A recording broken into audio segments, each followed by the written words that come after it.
উখিয়ায় NGO পরিচালিত স্কুলে চাকরিচ্যুত শিক্ষকদের বিক্ষোভে লাঠিচার্জ, থানার সামনে ছাত্র জনতার বিক্ষোভ, আটককৃতদের ছেড়ে দিয়েছে পুলিশ। হঠাৎ পুলিশ এসে ওসি এসে আমাদের টিচারকে অনেক ধরনের মারধর করছে। বারবার করে আমরা প্রশাসনকে বলতেছিলাম, আমরা ইউনু মহোদয়কে বলতেছিলাম, ডিসি স্যারকে বলছিলাম। বান্দরবানে পঞ্চম শ্রেণীর ছাত্রীকে সংঘবদ্ধ ধর্ষণের মামলায় গ্রেফতার ৩, সালিশে জরিমানা করে অভিযুক্তদের ছেড়ে দেয় এলাকায় ক্ষোভ।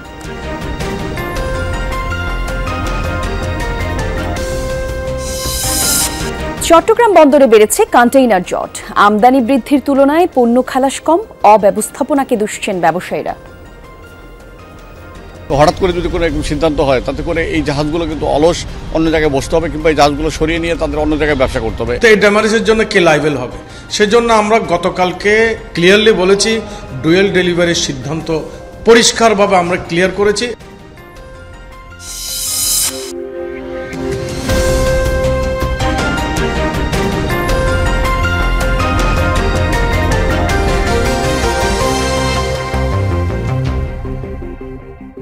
জানাচ্ছিলাম শিরোনামগুলো। এছাড়াও আপনাদের সঙ্গে রয়েছে আমি জান্নাতুল কুলি, বিস্তারিত সংবাদ জানানোর জন্য।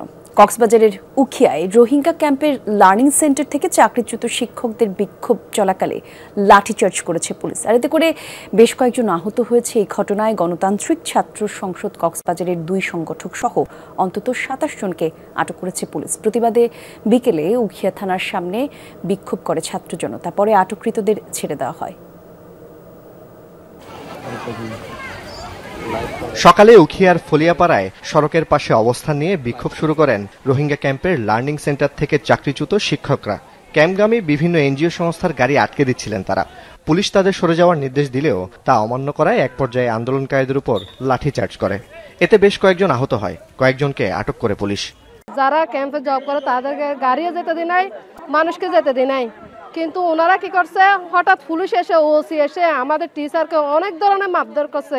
কিছু না বলে আমাদেরকে কোনো কিছু না বলে লাঠি চার্জ করা হচ্ছে। আমাদেরকে তলপেটের মধ্যে, আমাদের এক টিচার তলপেটের মধ্যে আঘাত ও লাঠি দিয়ে আঘাত করছে। আমরা বারবার করে আমরা প্রশাসনকে বলতেছিলাম, আমরা ইউনু মহোদয়কে বলতেছিলাম, ডিসি স্যারকে বলছিলাম এই বিষয়টা নিয়ে একটা সমঝোতায় বসার জন্য। তারা আমাদেরকে ডেট ফিক্স করে, সেই ডেট থেকে কিন্তু তারা ডেট ফিক্স করার পরে আমরা ওখানে যাই। ওখান থেকে আলাপ শেষ করার পরে তারা আমাদেরকে বলে যে আমরা আপনাদেরকে ফিডব্যাক দিচ্ছি। সেই ফিডব্যাকটা যতটুকু দেওয়ার কথা ততটুকু কিন্তু তারা কার্যকর করতে পারে না।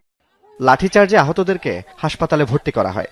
সেখানে তাদের দেখতে গেলে কক্সবাজারে জুলাই আন্দোলনের সমন্বয়ক ও গণতান্ত্রিক ছাত্র সংসদ কক্সবাজারের সংগঠক জিনিয়া শারমিন, তারেক রহমান ও শিক্ষক প্রতিনিধি সাইদুল ইসলাম শামীমকে আটক করে পুলিশ। আটকের খবর ছড়িয়ে পড়লে বিক্ষুব্ধ ছাত্র জনতা উখিয়া থানার ফটকের সামনে জড়ো হয়ে বিক্ষোভ করে। স্থানীয় এনসিপি ও বিএনপি নেতারা পুলিশের সাথে কথা বলেন। এ ঘটনায় পুলিশ কোনো কথা বলতে রাজি হয়নি।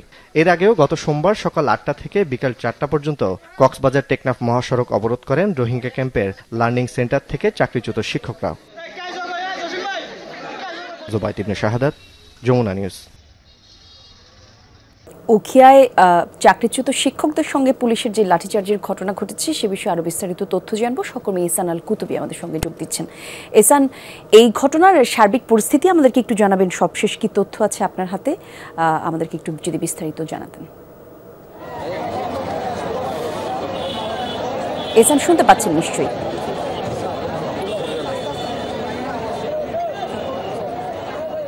এহসান, জানতে চাচ্ছিলাম আপনার কাছে, আমি এই মুহূর্তে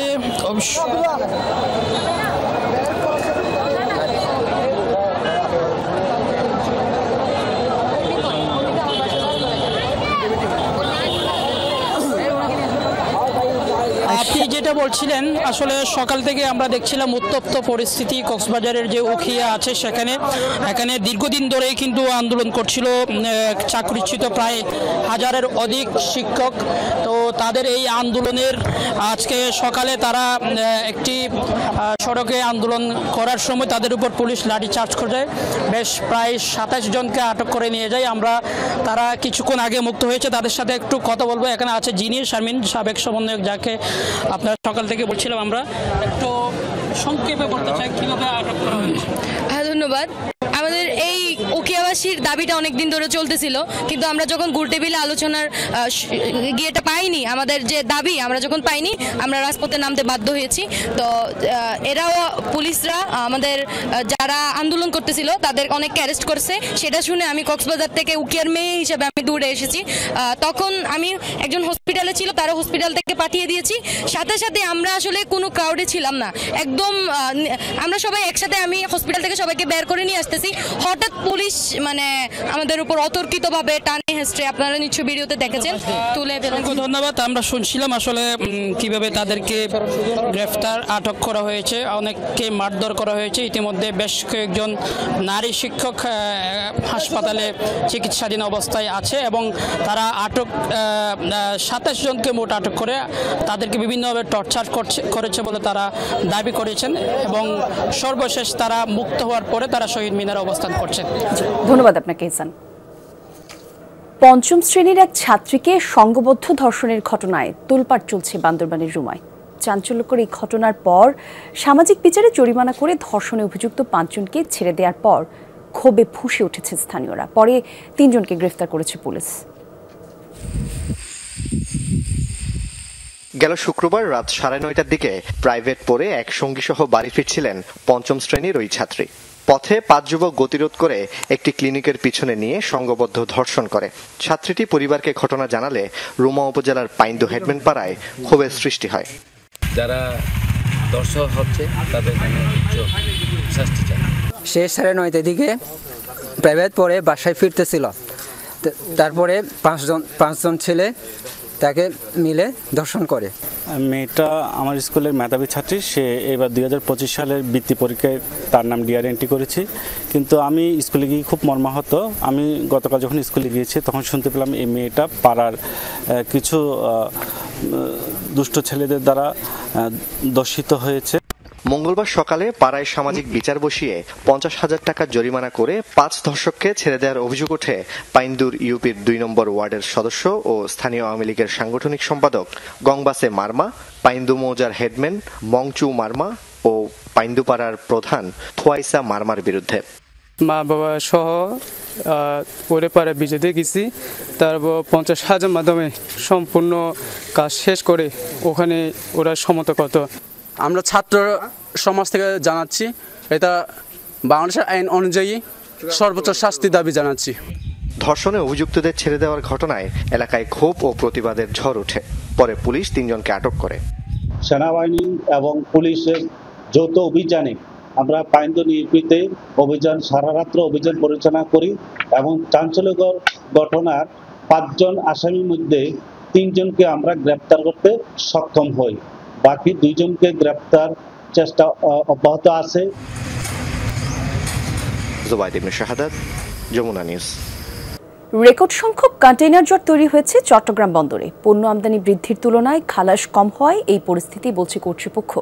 জটের কারণে বন্দরের অভ্যন্তরে দেখা দিয়েছে স্থান সংকট, আর এজন্য স্ক্যানারের ত্রুটি, কন্টেইনারবাহী ট্রেন সংকট এবং বন্দরে অব্যবস্থাপনাকে দুষছেন ব্যবসায়ীরা।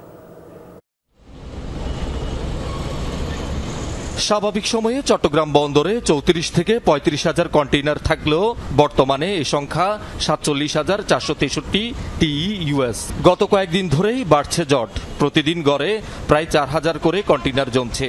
কর্তৃপক্ষের দাবি, আমদানি বৃদ্ধি, স্ক্যানারের ত্রুটি, কন্টেইনারবাহী ট্রেন সংকট সহ নানা কারণে এ পরিস্থিতির সৃষ্টি। ডিপোগুলো একটা সময়, বিগত করোনার সময়, আপনি জানেন কিনা জানি না, আমরা 100% কিন্তু ডেলিভারি অবডক থেকে দেওয়া হয়েছিল যখন কন্টেইনারের স্থিতি খুব বেড়ে গিয়েছিল। তো সেই হিসাবে চিন্তা করলে অবডক ক্যাপাসিটি এখনো আছে। অবডক বলছে যে তারা আরো কন্টেইনার নিতে পারবে ইচ্ছে করলে। পণ্য খালাসে জটিলতা ও দীর্ঘসূত্রিতার কারণে বিপাকে পড়ছেন আমদানিকারক ও তাদের নিযুক্ত প্রতিনিধিরা। গুনতে হচ্ছে অতিরিক্ত মাসুল। ভোক্তাই এটার উপর সবচেয়ে বেশি ক্ষতিগ্রস্ত, কারণ এখানে ডেমারেজ চার্জ দেওয়া, পণ্য ডেলিভারি নিতে গিয়ে বিড়ম্বনা, আবার এদিকে স্ক্যানার মেশিন অলরেডি বিকল হয়ে গেছে একসাথে সবগুলো। আমাকে কমিশনার সাহেব বলেছে বিষয়টা, যে আমাদেরকে এটা সহযোগিতা করার জন্য। লাভ লস চিন্তা করে কিন্তু তারা কিন্তু জাহাজ নামাচ্ছে, এবং একটা জাহাজ নামানো এবং এটাকে উড্ডো করার প্রক্রিয়াটা কিন্তু দীর্ঘদিনের। হঠাৎ করে যদি কোনো একদম সিদ্ধান্ত হয়, তাতে করে এই জাহাজগুলো কিন্তু অলস অন্য জায়গায় বসতে হবে, কিংবা এই জাহাজগুলো সরিয়ে নিয়ে তাদের অন্য জায়গায় ব্যবসা করতে হবে। বন্দর কর্তৃপক্ষের অভিযোগ, অনেকে পণ্য আমদানির পর তা দীর্ঘ সময় ফেলে রাখছেন। জট নিরসনে দ্রুত খালাস কিংবা অফডকে স্থানান্তরের পরামর্শ দিয়েছে সংস্থাটি। আমরা চাই যে পোর্টের অভ্যন্তর থেকে এগুলো একটা ডেজিগনেটেড এরিয়াতে বাইরে কোথাও নিয়ে যাওয়া হোক। তো সেজন্য আমরা কাস্টমসকে আসলে চিঠিও দিয়েছি। শহীদুল সুমন, যমুনা নিউজ, চট্টগ্রাম। 5 দফা দাবিতে চট্টগ্রামের আনোয়ারায় বিক্ষোভ করেছে রাষ্ট্রায়ত্ত ডিএপি ফার্টিলাইজার কোম্পানির শ্রমিক কর্মচারীরা। সকালে রাঙাদিয়ায় কারখানার প্রধান গেটে বিক্ষোভ কর্মসূচি থেকে বিভিন্ন দাবি তুলে ধরেন তারা।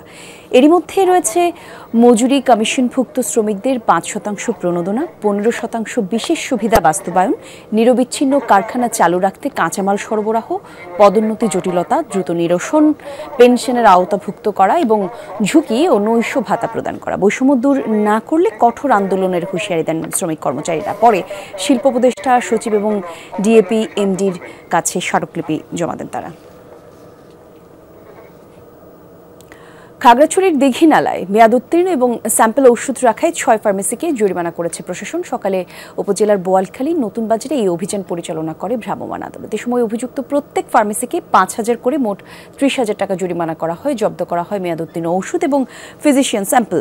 আর উপজেলা নির্বাহী কর্মকর্তা মোহাম্মদ ইনামুল হাসান জানিয়েছেন, জনসচেতনতা তৈরির লক্ষ্যে এই অভিযান পরিচালনা করা হয়েছে। সতর্ক করা হয়েছে ফার্মেসি মালিকদের, মানুষের স্বাস্থ্য বিষয়ে বিবেচনায় অসাধু উপায়ে ব্যবসা করার কোনো সুযোগ নেই বলেও জানিয়েছেন তিনি।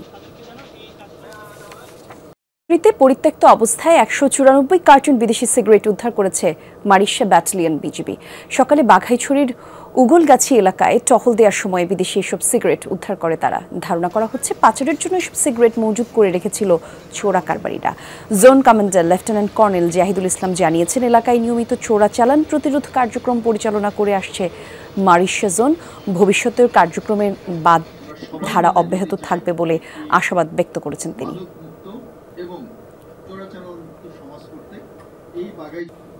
রাঙামাটির জুরাছড়ি সেনাজোনের উদ্যোগে অসহায় এক নারী সহ 2 জনকে ঘর উপহার দেওয়া হয়েছে।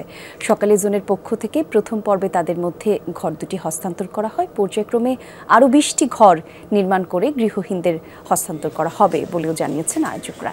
এর মধ্য দিয়ে অসহায় মানুষের নিরাপদ আশ্রয়স্থলের পাশাপাশি জুরাছড়ি উপজেলার জনগণের দুঃখ দুর্দশা লাঘব হবে, এমনটা আশা প্রকাশ করেছেন সেনা কর্মকর্তারা। অনুষ্ঠানে উপস্থিত ছিলেন জুরাছড়ি জোনের ভারপ্রাপ্ত অধিনায়ক ইউএনও সহ অন্যান্য গণ্যমান্য ব্যক্তিরা।